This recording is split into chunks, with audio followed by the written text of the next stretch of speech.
चला आपला एथ चॅप्टर आपण स्टार्ट केला होता. Useful and harmful microbes. Okay, यामध्ये आपण लॅक्टोबॅसिलाई, रायझोबियम, इस्ट हे पॉइंट्स पाहिले होते. आज आपल्याला न्यू पॉइंटला स्टार्ट करायचे, सुरुवात करायची आहे. अँटीबायोटिक्स म्हणजे प्रतिजैविके. अँटीबायोटिक्स प्रतिजैविके. पहा, तुम्ही जर दवाखान्यात जरी गेला, तुम्ही जर आजारी असाल, सर्दी खोकला काही होऊ द्या, आता सर्दी खोकला झालं म्हणजे आपल्याकडे आता खूप घाबरतात. लगेच करोना बिरोना होतोय काय, सर्दी खोकला आणि तापण ते आले की. नॉर्मल जरी असेल तर ते घाबरूनच मरून जाईल, असं होऊन जाते. पण जर आपण दवाखान्यामध्ये गेलो, आपलं जर आपण आजारी असतो, आपल्याला दुसरा एखादा म्हणजे ताप वगैरे येत असेल, तर डॉक्टर्स काय करतात, एक तापेवरचं औषध देतात आणि एक अँटीबायोटिक देत असतात, प्रतिजैविके देत असतात. ठीक आहे, आणि आपल्याला ते क्लिअर कट सांगतात की हा जो अँटीबायोटिकचा डोस आहे हा कम्प्लीट करणं आवश्यक. जर तो कम्प्लीट केला नाही तर काय होतं, आपल्या शरीरामधले जे काही बॅक्टेरिया असतात, रोगजंतू असतात, ते आणखी जास्त गतीने काय होतात, वाढायला सुरुवात होत असते, जर या अँटीबायोटिकचा डोस आपण कम्प्लीट केला नाही तर. ठीक आहे, म्हणजे हे जे काही अँटीबायोटिक्स असतात तर ते आपले जे डिसीजेस आहेत तर ते डिस्ट्रॉय करण्यासाठी, नष्ट करण्यासाठी या अँटीबायोटिकचा यूज केला जातो, प्रतिजैविकांचा वापर केला जातो. आलंय लक्षात अँटीबायोटिक्स. मग आता याच अँटीबायोटिक्स विषयी आपल्याला इन्फॉर्मेशन पाहायची, काय आहे नेमकं हे अँटीबायोटिक्स आणि कशासाठी हे अँटीबायोटिक्स यूज केली जातात, वापरली जातात, हे आपल्याला पाहायचं आहे. ओके, मग फर्स्टली तुम्हाला अँटीबायोटिक्स म्हणजे काय हे माहिती असणं आवश्यक आहे, प्रतिजैविके म्हणजे काय. ठीक आहे, मग आता अँटीबायोटिक्स म्हणजे आपल्याला मराठीतून माहिती झालं की प्रतिजैविके असतात अँटीबायोटिक्स मध्ये, परंतु नेमकं काय आहे अँटीबायोटिक्स हे माहिती असणं आवश्यक आहे. तर पहा, हे एक कार्बन कंपाऊंड आहे, carbon compound obtain from some bacteria and fungi for destroying or preventing the growth of harmful microorganism are called antibiotics. आपण त्याची डेफिनेशन लिहून घेऊ आणि नंतर तुम्हाला त्याचं एक्सप्लेनेशन मी सांगते. Carbon compound obtain from carbon compound obtain from, जे जे फळावर लिहिल मी ते महत्वाचं असतं, हे लक्षात ठेवायचं आणि लिहायचं आहे. ठीक आहे, आणि जे जे मी रिपीट वाक्य करीत जाईल ते पण महत्वाचंच असतं. पहा, त्यामुळे जरा शिकवत असताना व्यवस्थित लक्ष देऊन शिकायचं आहे. उगं वेड्यासारखं इकडं बघितलं तिकडं बघितलं, इकडं काय चाललंय तिकडं काय चाललंय, अर्ध लक्ष इकडं अर्ध लक्ष तिकडं, हे ठेवायचं नाही. क्लिअर कट तुमचं कॉन्सन्ट्रेशन फळ्यावरतीच असणं आवश्यक आहे, माझ्या बोलण्याकडे असणंच आवश्यक आहे. ओके, पहा मग काय सांगितलेले, carbon compound obtain from some bacteria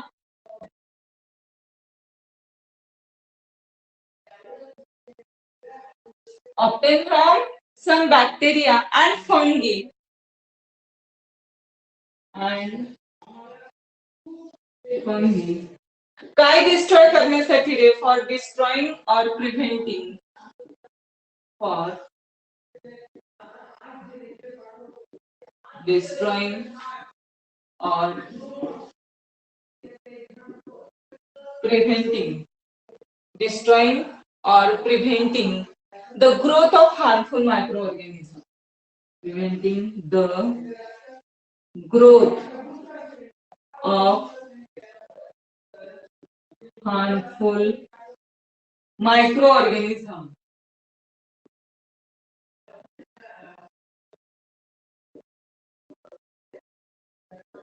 It's called antibiotics. Compound obtain from some bacteria and fungi. असे काही कार्बन कंपाऊंड म्हणजे कार्बनिक संयुगे आपल्याला कशापासून ऑब्टेन होतात, कशापासून मिळतात? काही बॅक्टेरिया आणि फंगी असतात, कवक असतात, तर त्यांच्यापासून आपल्याला जीवाणू आणि कवकांपासून काय मिळतात रे? काही कार्बनिक संयुगे मिळत असतात. आणि हे कार्बनिक संयुगे कशासाठी वापरली जातात? For destroying or preventing. Destroying म्हणजे नष्ट करण्यासाठी किंवा प्रिव्हेंट म्हणजे संरक्षण करण्यासाठी the growth of harmful micro organism. म्हणजे जे घातक असे सूक्ष्मजीव आहेत, तर या घातक सूक्ष्मजीवांचा नाश किंवा वाढीस प्रतिकार करण्यासाठी, त्यांची वाढ जी होत असते त्यांचा नाश करण्यासाठी असं प्रतिकार करणारी जीवाणू आणि कवके मिळालेली कार्बनिक संयुगे म्हणजे त्याला आपल्याला काय म्हणायचंय? अँटीबायोटिक्स म्हणजे प्रतिजैविके असं म्हटलं जातं. या अँटीबायोटिकचा यूज करून आपण काय करू शकतो, काय डिस्ट्रॉय करू शकतो? The growth of harmful micro organisms म्हणजे जे घातक असे सूक्ष्मजीव आहेत, तर त्यांची वाढ आणि त्यांचा नाश आपण या कार्बनिक कंपाऊंड पासून करू शकतो. आणि ते जे कार्बनिक कंपाऊंड असतात त्यांना आपल्याला काय म्हणायचंय? अँटीबायोटिक्स असं म्हटलं जातं, प्रतिजैविके असं म्हटलं जातं. ओके. आता ही जी काही अँटीबायोटिक्स आहेत, तर यांची डिस्कवरी 20th सेंचुरीमध्ये झाली होती. पहा, 20व्या शतकामध्येच झालेली आहे यांची डिस्कवरी, म्हणजे यांचा शोध जो आहे हा एक 20व्या शतकामध्येच लागलेला आहे. आणि त्यानंतर याचं काय होत गेलं? रिव्होल्युशन होत गेलं. काय होत गेलेलं? Revolution in the field of medicines.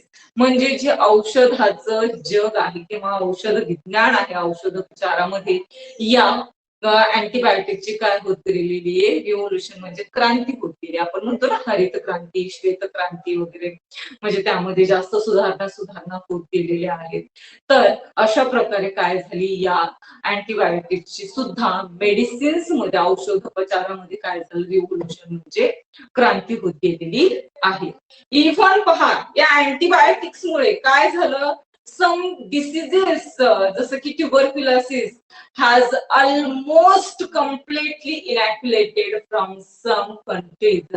काही देशांमधून जो ट्युबरक्युलोसिस हा जो डिसीज आहे, हा या अँटीबायोटिक्स मुळे काय झालेला आहे? इरॅडिक्टेड. इरॅडिक्टेड म्हणजे पूर्णतः काय झालेले, त्याचं निर्मूलन झालेलं आहे किंवा पूर्णतः त्याचा नाश झालेला आहे असं आपण म्हणू शकतो. कशामुळे? बिकॉज ऑफ दिस अँटीबायोटिक्स याचा यूज केला असल्यामुळे. ट्युबरक्युलोसिस म्हणजे क्षयरोग म्हणतो आपण त्याला. क्षयरोगासारखे जे काही रोग आहेत, तर त्या रोगांचं काही देशांमधून जवळजवळ काय झालेलं आहे? निर्मूलनच झालेलं आहे.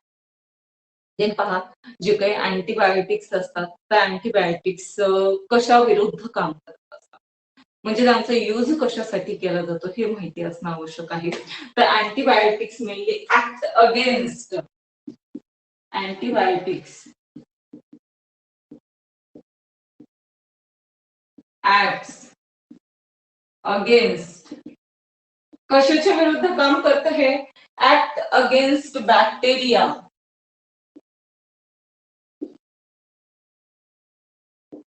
ऍक्ट अगेन्स्ट बॅक्टेरिया म्हणजे जे काही जीवाणू असतात, तर त्या जीवाणूंच्या विरुद्ध हे अँटीबायोटिक्स काम करत असतात. आणखी कशासाठी यूज होतात हे अँटीबायोटिक्स? कशासाठी यूज केला जातो? काही जे सम अँटीबायोटिक्स, वेगवेगळ्या प्रकारचे अँटीबायोटिक्स असतात प्रतिजैविके, तर त्यामधले काही अँटीबायोटिक्स जे आहेत, तर हे कशासाठी यूज केलं जातं? Can destroy a protozoa, can destroy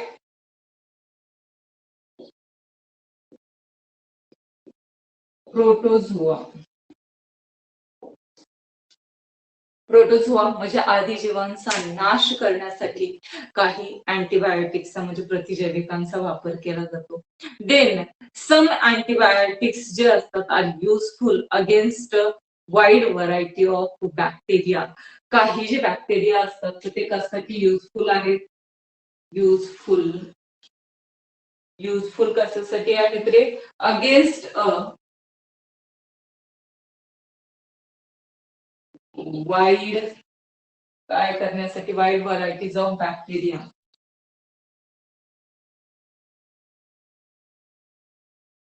of bacteria. Varieties म्हणजे व्हरायटी करू आपण. व्हरायटी ऑफ बॅक्टेरिया म्हणजे अनेक प्रकारच्या जीवाणूंविरुद्ध हे अँटीबायोटिक्स काय होतात, उपयोगी पडत असतात. आणि अशाच बॅक्टेरियांना किंवा असे जे अँटीबायोटिक्स आहेत त्यांना आपल्याला काय म्हणायचे, are called broad spectrum antibiotics. त्यांना काय म्हणायचे, ते आर कॉल्ड, असे जे बॅक्टेरिया आहेत किंवा असे जे अँटीबॉडीज आहेत त्यांना आपल्याला काय म्हणायचे, दे आर कॉल्ड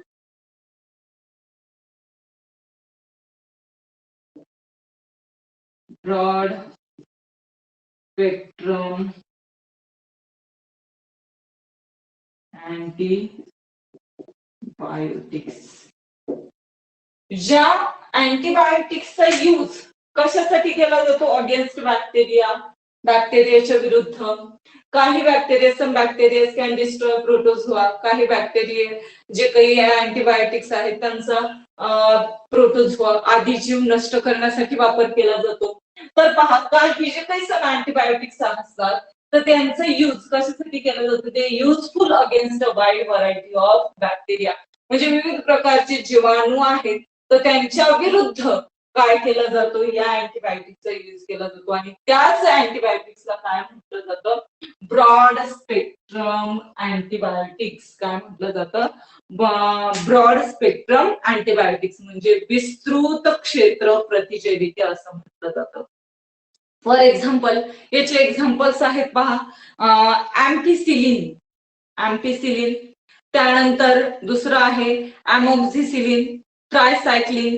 हे काय त्याची एक्झाम्पल आहेत, ब्रॉड स्पेक्ट्रम अँटीबायोटिकची एक्झाम्पल आहेत. पहा, हे लक्षात ठेवायचे. थोडेसे अवघड वाटतायत तुम्हाला, पण जेव्हा तुम्ही सराव करता त्यावेळेस तुमच्या नक्कीच काय होईल, लक्षात येऊन जाईल.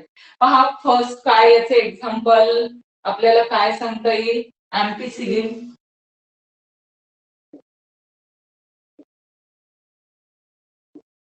अँपिसिलिन. त्यानंतर सेकंड आहे अमोक्झिसिलिन.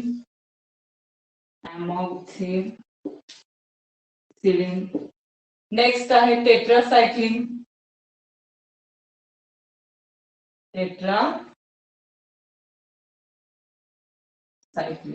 एक्सेट्रा. ही कशाची आहे, तर ब्रॉड स्पेक्ट्रम अँटीबायोटिकचे एक्झाम्पल आहेत. अँपिसिलिन, अमोक्झिसिलिन आणि टेट्रासायक्लिन. आणि या अँटीबायोटिकचा यूज जो आहे हा कशासाठी केला जातो, पहा कशामुळे केला जातो. या अँटीबायोटिकचा यूज जो आहे ब्रॉड स्पेक्ट्रम अँटीबायोटिकचा, जेव्हा पहा pathogen can not be identified even though the symptoms of diseases are visible. जर एखाद्या रोगाची लक्षणे आपल्याला दिसतात, ठीक आहे, म्हणजे आपल्याला सर्दी झालीये, खोकला झालाय, ताप आलीये, त्यानंतर आपण काय म्हणतो, आपलं डोकं दुखतंय, हातपाय गळून गेले, अशी आपल्याला काय दिसतायत रे, लक्षणे दिसतात, सिम्पटम्स दिसतात. परंतु पहा, ही लक्षणे दिसून सुद्धा रोग जंतूंचं अस्तित्व सापडत नाही. जसं की एखाद्याला काय होतं, नॉर्मल सर्दी, खोकला, ताप येणं, डोकं दुखणं, हे असं होऊन जातं. परंतु आपल्याला करोनाची टेस्ट करायला लावतात, मग ते करोना निगेटिव्ह येतो. म्हणजे ती लक्षणे दाखवून सुद्धा काय होत नाही, त्या रोगांची रोगजंतू आपल्याला त्यांचं अस्तित्व सापडत नाही. तेव्हा काय केलं जातं, हा जो ब्रॉड स्पेक्ट्रम अँटीबायोटिक्स आहे याचा यूज केला जातो. त्यावेळेला त्या रोग्याला काय दिले जातात, हे ब्रॉड स्पेक्ट्रम अँटीबायोटिक्स दिले जातात. आले लक्षात, म्हणजे ते लक्षणे, सिम्पटम्स आपल्याला काय होत आहेत, विजिबल होत आहेत, परंतु त्या रोगाचं आपल्याला अस्तित्व सापडत नाही. तेव्हा त्यावेळेला डॉक्टर्स लोक काय करत असतात, कोणत्या अँटीबायोटिक्स देतात, ब्रॉड स्पेक्ट्रम अँटीबायोटिक्स देत असतात. आले लक्षात, ब्रॉड स्पेक्ट्रम अँटीबायोटिक्स केव्हा दिलं जातं, ते when the pathogen cannot be identified even though the symptoms of diseases are visible. रोगाची लक्षणे दिसत असूनही रोग जंतूंचं अस्तित्व सापडत नाही, तेव्हा या ब्रॉड स्पेक्ट्रम अँटीबायोटिक्सचा यूज केला जातो. मग आता दुसरं आणखी एक अँटीबायोटिक्स आहे, त्याला आपण नॅरो स्पेक्ट्रम अँटीबायोटिक्स म्हणत असतो. मग त्याचा यूज केव्हा केला जातो? When a pathogenic micro organism when pathogenic microorganism is definitely known, the narrow spectrum antibiotics are used. जेव्हा एखादा रोगकारक सूक्ष्मजीव कोणता आहे हे निश्चित असतं, म्हणजे आपल्याला माहितीये की याच्यामध्ये याचं सर्दी खोकला ताप वगैरे येतोय, म्हणजे याला काय करोना झालेला आहे, हातपाय गळतोय म्हणजे याला काय झालेलं आहे, करोना झालेला आहे. मग त्यावरती त्याचा रोग काय झाला निश्चित झाला, आणि ती निश्चित झाल्यामुळे त्याला कोणती अँटीबायोटिक्स दिली जातात? नॅरो स्पेक्ट्रम अँटीबायोटिक्स दिली जातात. म्हणजे मर्यादित क्षेत्र प्रतिजैविके त्या ठिकाणी वापरली जात असतात. For example penicillin, gentamicin, erythromycins etcetera. याचे एक्झाम्पल्स कोणते आहेत? पेनिसिलिन आहे, जेटामायसिन आहे, एरिथ्रोमायसिन हे या नॅरो स्पेक्ट्रम अँटीबायोटिकची एक्झाम्पल आहे. लक्षात आलं का? ब्रॉड स्पेक्ट्रम अँटीबायोटिक्स केव्हा यूज केलं जातं हे मी लिहिलेलं नाहीये, पण लक्षात ठेवायचे. पहा, ब्रॉड स्पेक्ट्रम अँटीबायोटिक्स केव्हा यूज केलं जातं? when the pathogens cannot be identified even though the symptoms of diseases are visible. तेव्हा हे ब्रॉड स्पेक्ट्रम अँटीबायोटिक्स यूज केलं जातं. आणि नॅरो स्पेक्ट्रम अँटीबायोटिक्स केव्हा यूज केलं जातं? A pathogenic microorganism is definitely known, the narrow spectrum antibiotics are use. आणि याची नॅरो स्पेक्ट्रम अँटीबायोटिक्सची एक्झाम्पल कोणते? पेनिसिलिन्स आहेत, जेटामायसिन्स अँड इरेथ्रोमायसिन. हे लक्षात ठेवायची आहे. हे लक्षात आलंय का? अँटीबायोटिक्स सगळ्यांच्या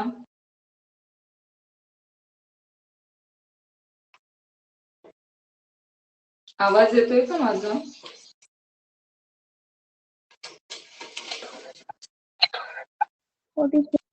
आलंय का लक्षात? टाइम घालू नका. ठीक आहे, okay.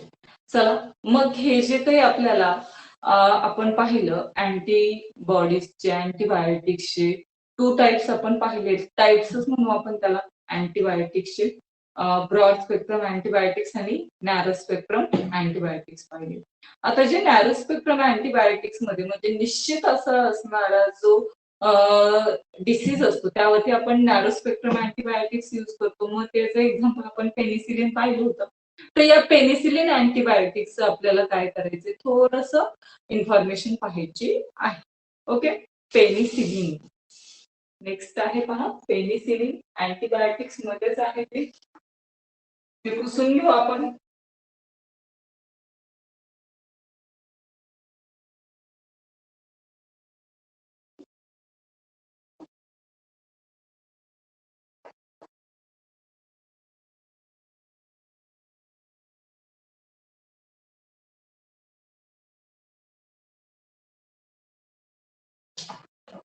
Penicillin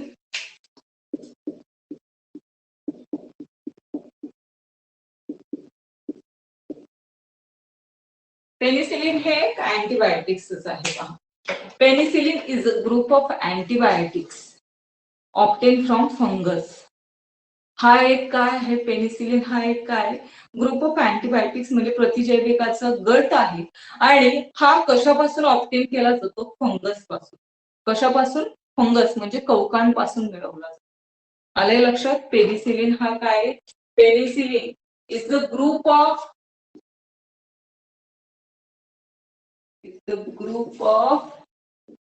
antibiotics obtained from fungus. कशापासून मिळवलं जातं हे? पेनिसिलिन फंगस म्हणजे कवकांपासून मिळवलं जातं. पेनिसिलिन हे कवकांपासून मिळवलं जातं. Then fungus penicillin and is used for controlling the infections causes caused by bacteria like Staphylococcus. पहा, हे जे काही पेनिसिलिन हे जे कवक आहे, ज्या कवकांपासून मिळवलं जातं, तर या पेनिसिलिनचा यूज जो आहे हा कशासाठी केला जातो लक्षात ठेवायचे पहा. या पेनिसिलिनचा यूज जो आहे हा कशासाठी केला जातो, to control the infections, to control the infections caused by bacteria like staphylococci. थोडासा अवघड वाटतोय ना शब्द उच्चार करायला. या पेनिसिलिनचा यूज जो आहे हा जीवाणूंचे जे संसर्ग असतात, मग ती जीवाणू कोणत्या याच्यापासून होतात, कोणत्या बॅक्टेरियापासून होत असतात, तर त्या बॅक्टेरियाचं नाव काय आहे, काय आहे, स्टॅफायलोकोकाय. लक्षात ठेवायचंय काय आहे नाव, स्टॅफायलोकोकाय. या पेनिसिलिनचा यूज कशासाठी केला जातो, it is use for controlling the infections, the infections caused by bacteria, caused by bacteria, caused by bacteria. मग तो कोणता बॅक्टेरिया आहे, स्टॅफायलोकोकाय.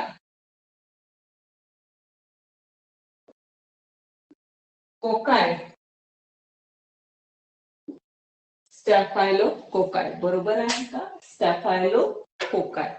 या बॅक्टेरियाचा यूज केला जातो. कशासाठी यूज केला जातो, कंट्रोलिंग द फंक्शन्स, म्हणजे जो संसर्ग झालेला असेल तर तो जर टाळायचा असेल, त्यावरती नियंत्रण करायचं असेल, तर कोणत्या बॅक्टेरियाचा यूज केला जातो, स्टॅफायलोकोकाय बॅक्टेरिया यूज केला जातो.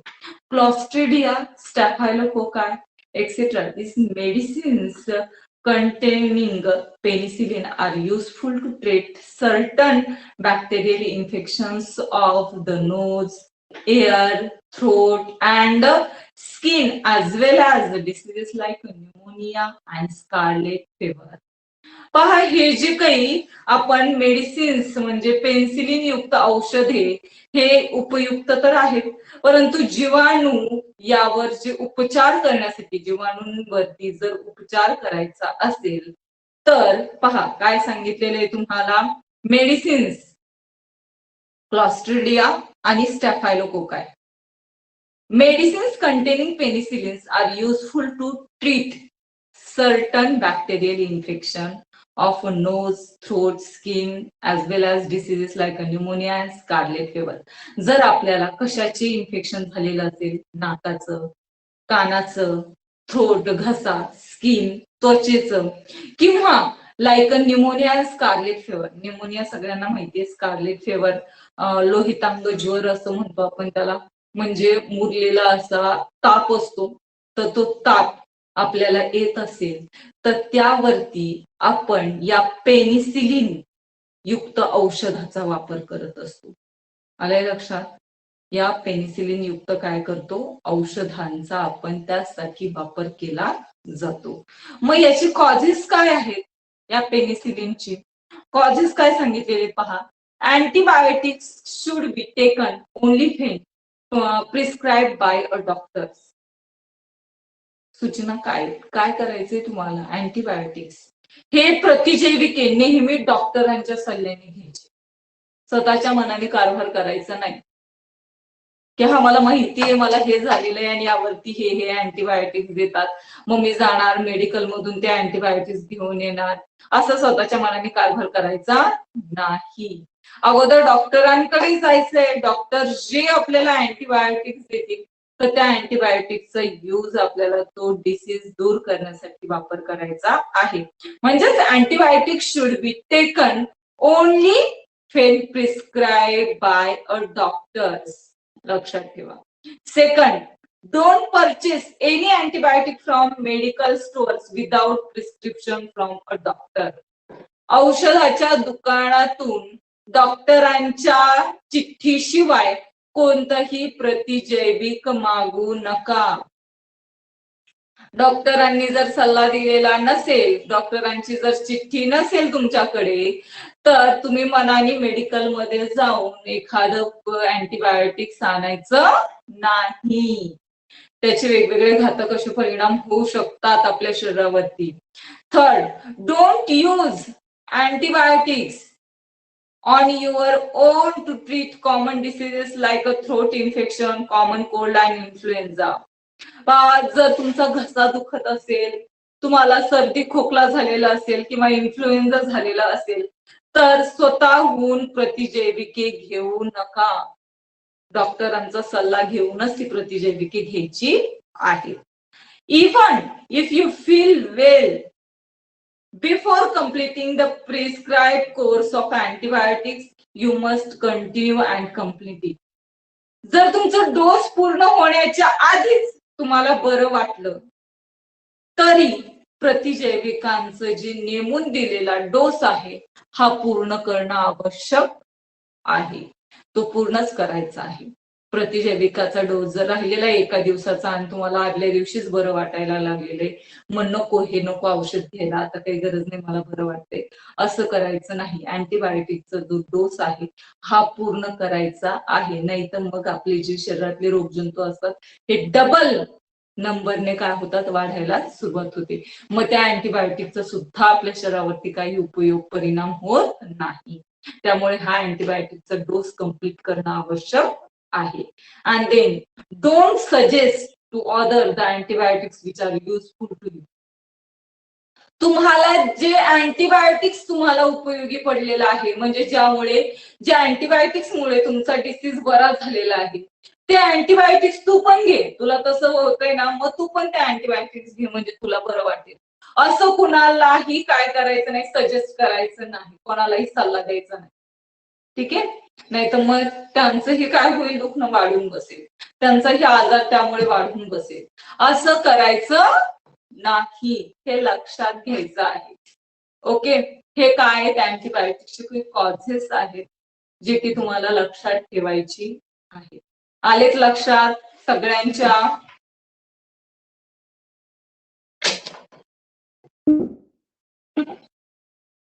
ओके. चला मग आपण हे पेनिसिलिन जे आहे अँटीबायोटिक्स, थोडस त्याविषयी इन्फॉर्मेशन पाहिली. त्यानंतरच जे हार्मफुल मायक्रो ऑर्गॅनिझम्स आपल्याला पाहिजे कोणते आहेत, तर ते हार्मफुल मायक्रो ऑर्गॅनिझम आपण यांचा अभ्यास नेक्स्ट लेक्चर मध्ये करणार आहोत. ओके. याच्याविषयी जर कोणाला काही प्रॉब्लेम असेल तर विचारू शकता. आहे का? ओके. चला, हे जे काही आपण अँटीबायोटिक्स पाहिलं तर त्याचा व्यवस्थित अभ्यास करायचा आहे. तुम्हाला मी सांगितलंय की जे जे तुम्ही अभ्यास करता, ज्या ज्या पॉइंट शिकवल्याच्या नंतर लगेच तो पॉइंट पुन्हा एकदा रिव्हिजन साठी घ्यायचा आहे, पुन्हा त्याच्यावरती ओव्हरलुक करायचं आहे. आपल्याला यामध्ये कोणतं काही समजलेलं नाहीये, मग ते एखाद्या वहीवरती एखाद्या पेजवरती ते क्वेश्चन्स लिहून ठेवायचे. आपण त्यासाठी एक क्लास घेणार आहोत तुमचे डाऊट्स वगैरे क्लिअर करण्यासाठी. त्यामुळे ते तुम्ही क्वेश्चन्स लिहून ठेवायचे आहेत. सर्वांनी व्यवस्थित अभ्यास करायचा आहे प्रत्येक पॉइंटचा.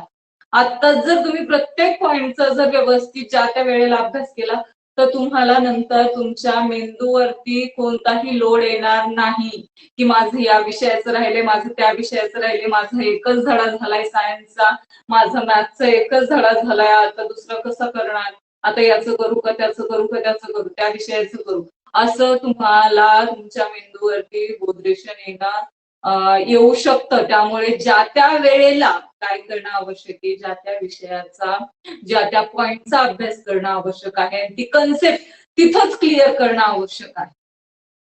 आले लक्षात? एखादी कन्सेप्ट नाही समजली तुम्हाला तर तुम्ही विचारू शकता, मी इथंच आहे, मी कुठेही जाणार नाहीये विचारण्यासाठी. नाही तर तुम्ही विचारताल आणि मॅडम तुम्ही नाहीये तिथं, मग आम्ही कसं विचारणार, काय करणार. किंवा तुम्ही मला कॉल जरी केला तरी पण बाबा मग मी उचलला नाहीये, तुमचा रिसिव्ह केला नाहीये, तुम्ही सांगितलं नाही प्रॉब्लेम, त्यासाठी असे काही कारण जर असतील, असे काही कारण असू शकत नाही. कारण की मी केव्हाही तुमचे जे प्रॉब्लेम्स आहेत ते तुम्हाला सांगत असते, सोडून देत असते. ठीक आहे. त्यामुळं प्रत्येक वेळेला प्रत्येक पॉइंट वरती अभ्यास करणं आवश्यक आहे. व्यवस्थित अभ्यास करायचा. तुमचं 10वी सुरू वर्ष होणारे काही महिन्यानंतर त्याच्या अगोदर 9वीचा सिलेबस जो आहे त्याच्या कन्सेप्ट ज्या आहेत हे क्लिअर असणं तुमच्या आवश्यक आहे. ओके, चला मग आजपासून सर्वांनी अभ्यासाला व्यवस्थित सुरुवात करायची आहे. ओके, चला आपण या ठिकाणी थांबू आणि नेक्स्ट पॉइंट जो आहे आपण तो नेक्स्ट लेक्चर मध्ये अभ्यासणार आहोत. सर्वांना बाय.